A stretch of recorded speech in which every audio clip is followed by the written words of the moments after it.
Malegaon blast में आज 7 आरोपी निर्दोष साबित हुए हैं।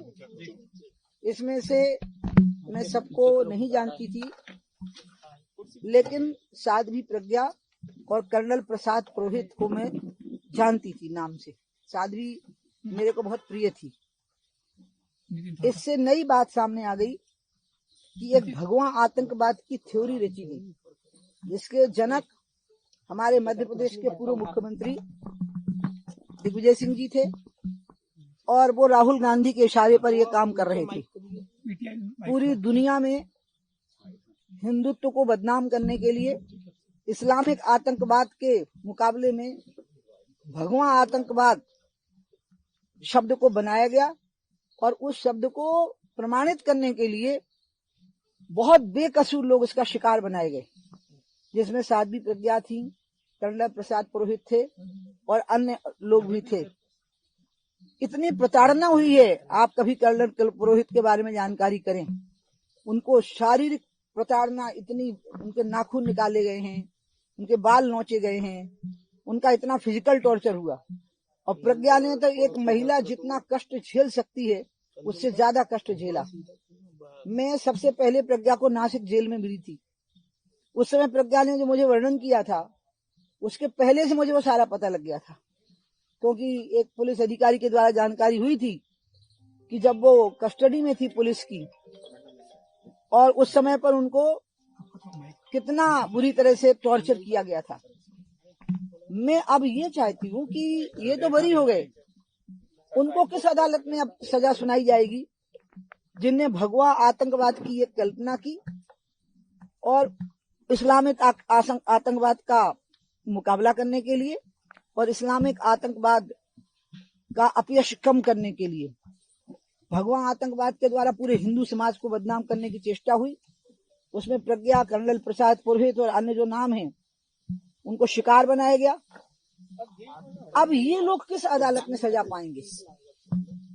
इनको कम से कम जनता की अदालत में सजा मिले या इनमें से कोई आरोपी अब इन लोगों के खिलाफ कोर्ट में जाए, क्योंकि ये ऐसी भयानक साजिश थी जिसका शिकार पूरा हिंदू समाज था और सारे हिंदू संगठन इसके शिकार थे, सारे हिंदू संगठन।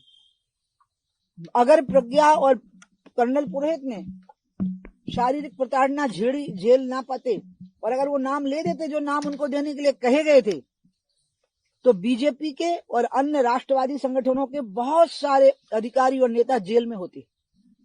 लेकिन इन दोनों ने मर जाना मंजूर किया, मर जाने को तैयार थे और इनके साथियों ने, लेकिन नाम नहीं लिए बेकसूर नेताओं के और न अन्य संगठन के पदाधिकारियों के। ये उनका बहुत बड़ा बलिदान रहा। मैं आज उस रिहाई का बहुत अभिनंदन करती हूँ और प्रज्ञा, कर्नल पुरोहित और उनके सभी साथी जो बरी हुए हैं, मैं आज उनको बताऊंगी कि पूरे देश के लोग आज और पूरी दुनिया में बसा हुआ हिंदू समाज आज इस बात पर बहुत खुशी व्यक्त कर रहा है और माननीय न्यायालय का अभिनंदन कर रहा है। भगवा आतंकवाद जैसा शब्द क्या माना जाए है या गढ़ा गया था, क्या है क्या धारणा बनी? आतंकवाद का कोई रंग नहीं होता। आतंकवाद को रंगीन बनाना ये उन लोगों का काम था जो अल्पसंख्यकवाद कर रही थी और उसी के कारण फिर उन्होंने भगवा आतंकवाद शब्द की रचना की। इसलिए आतंकवाद का कोई रंग होता ही नहीं है। और जिस गेरुआ और केसरिया आतंकवाद की वो बात कर रहे थे, हमारे देश के राजपूतों ने, देश के राजाओं ने और मुगल शासकों और अंग्रेजों के खिलाफ जिन्हें भी लड़ाई लड़ी है, उन्हें केसरिया पगड़ियां पहन करके देश की आजादी के लिए लड़ाई लड़ी थी।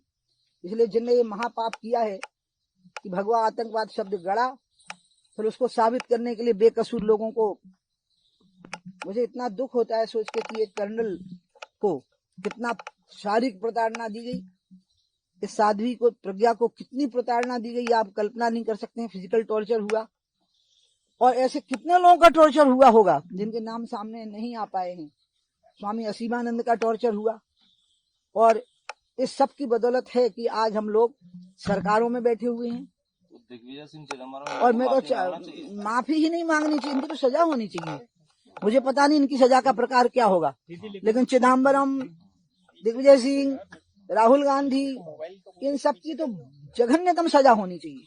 कांग्रेस तो बॉम्बे बम ब्लास्ट था, उसमें भी अभी फैसला आया, सारे आरोपी बरी हो गए।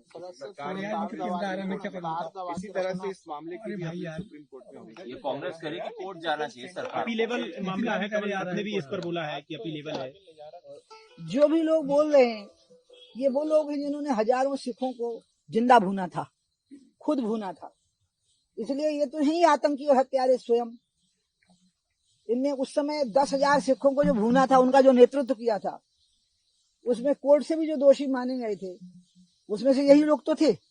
इसलिए इनके कथन को तो इनकी तो प्रकृति ही हिंसक है और ये चाहते थे कि पूरे देश के जो हिंदू समाज है उसको भी कलंकित कर दिया जाए। इसलिए इनकी बातों की कोई प्रामाणिकता नहीं, इसका कोई मतलब नहीं है। कांग्रेस का मूलतः चरित्र हिंसक है, कांग्रेस का मूलतः चरित्र आतंकवाद का समर्थक है और कांग्रेस का मूलतः चरित्र यह है कि किसी न किसी प्रकार से हिंदुओं को एक आतंकी समाज बना दिया जाए और हिंदुत्व की लड़ाई लड़ने वाले लोगों को आतंकवादी बना दिया जाए, जिसमें कि वो निष्फल साबित हुए हैं।